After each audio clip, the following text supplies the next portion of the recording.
I'm going to show you some simple methods to make a great cup of coffee, whether you're camping, in your kitchen at home, driving down the highway, you pull off and make it on the tailgate of your truck, whatever it may be.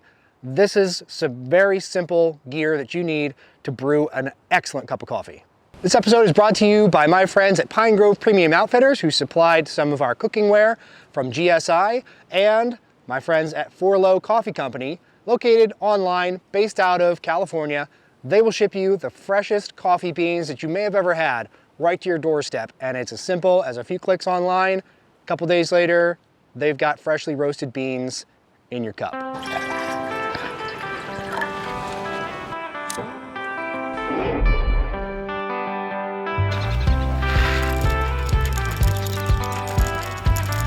Brewing a great cup of coffee starts with beans that are freshly roasted. Most coffee that you buy at a grocery store or even at your local Starbucks in the bag, whether it's whole bean or ground, is going to be several weeks old. 4 Low Coffee Company's coffee is minimizing that time to give you the freshest coffee in your cup that you could possibly have.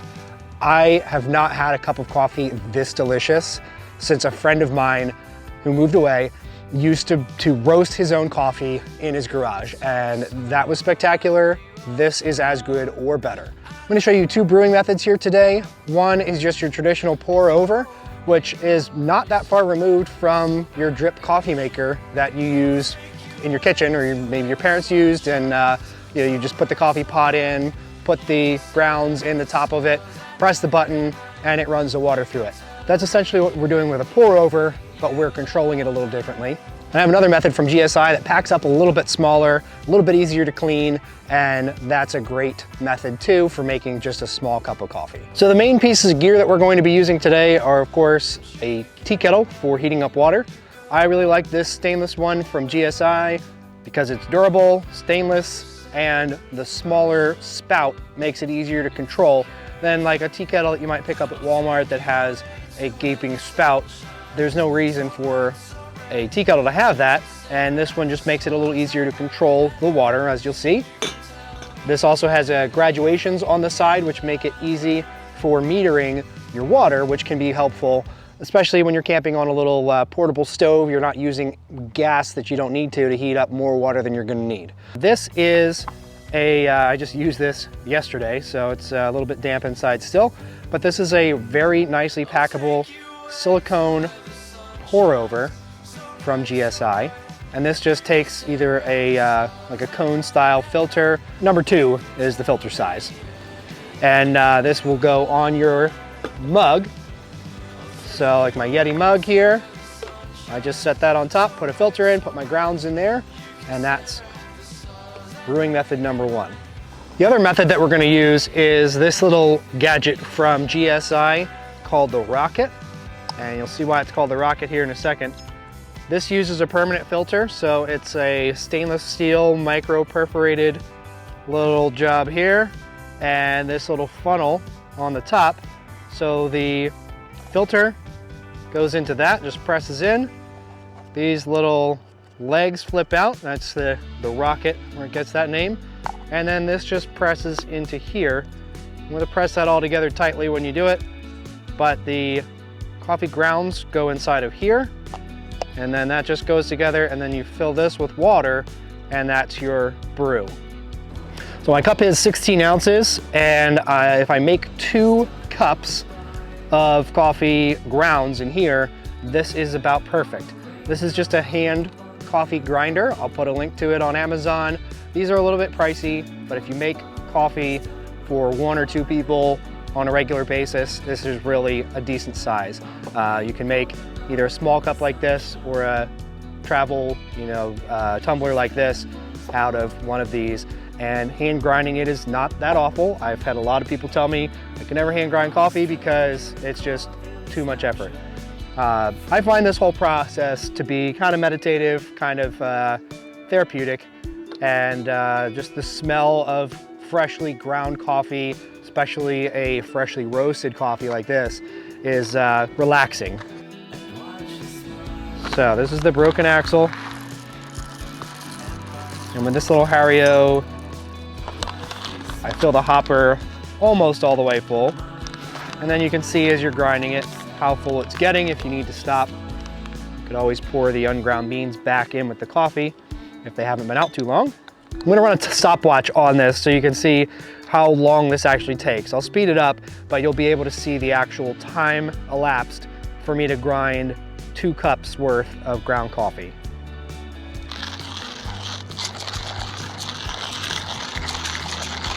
I'm not going insanely fast with this, and what I like to do while doing this is just kind of walk around.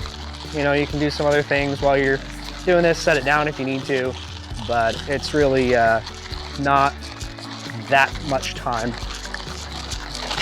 And this is a pretty fine grind, so it's definitely could go faster if the grind was coarser. All right, that's all the beans in my hopper. Minute and 50 seconds. Probably not even, because of the time it took me to start and stop that. So we'll go with 1 minute and 50 seconds. That's less than 2 minutes that it took. My forearms feel just a little bit of a workout from that, so that's not a bad thing. And we've got extremely fresh ground coffee, finely ground. A electric coffee maker like the swirl type with the spinning blade inside really just kind of pulverizes the coffee beans and does not grind them super finely. This is a ceramic burr in here, and it kind of works the coffee beans down through the different ceramic teeth to grind it up into this. Now, I'm not necessarily going in order on everything here today. One of the first things that you can do once you're comfortable with your routine is get your water going. That's usually the first thing that I do, is get water on the boil. And I'm gonna go just a little over 16 ounces because some is going to turn into steam. And there's nothing worse than brewing coffee and you end up with far too little water. A little bit too little is just gonna equate to strong coffee.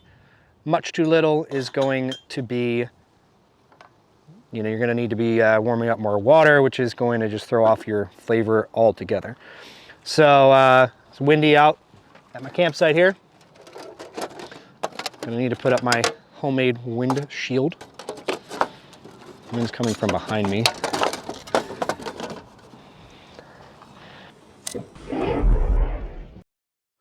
This is just a silly step that I always do. I fold the seams on my filter. Now, a lot of people pre-heat or pre-wet their filter. I don't think that there's a whole lot of benefit to that, and there's certainly not that much benefit to it with a silicone piece like this, which is a great insulator, but it's not really going to hold heat to itself.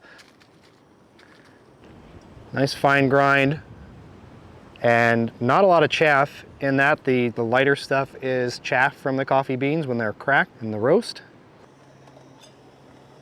Just got some bubbles here. We'll just give that maybe 10 more seconds, and we've got water. You want water to be between 195 and 200 degrees when you pour it into your coffee. So you don't want it just straight from boiling.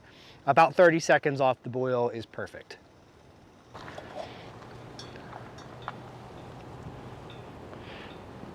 One of the things that you can do to get a little bit richer flavor in your coffee is to let the beans, just kind of splash them with some water, let those grounds kind of soak it up, and you'll see this is called the bloom.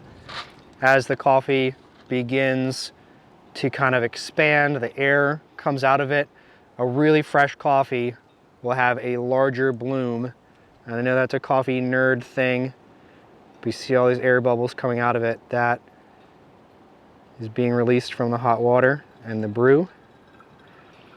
And then we're gonna do a center pour here. So I got all the beans wet, and we're just gonna continue kind of slowly pouring water right in the center of the drip here.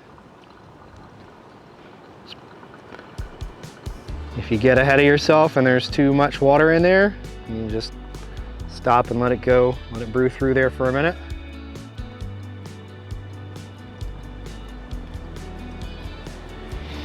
If you start your water first, you grind your beans by hand, and then you'd brew like this. All told, you're taking about 10 minutes maybe. In the morning, I'm usually cooking up some eggs or making a smoothie, something like that, along with this. So I'm balancing out multitasking, not spending 10 whole minutes brewing a cup of coffee.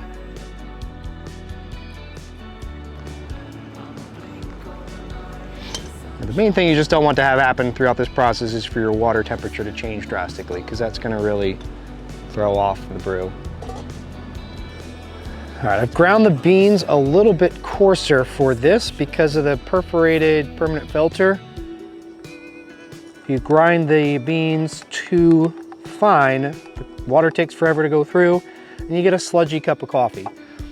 This, just being the fact that it's not as fine of a filter as paper is going to be, it's going to still have some sludge at the bottom of the cup, but if you kind of let that settle before you drink it, it's really not bad. You could see the beans there are a lot more prevalent. It's not a fine powder like the other one was. So you can kind of see some shells and things more obviously in this grind. So we put that together, press the water hopper on top. But the idea is just to pour in a circular motion and let the water filter through.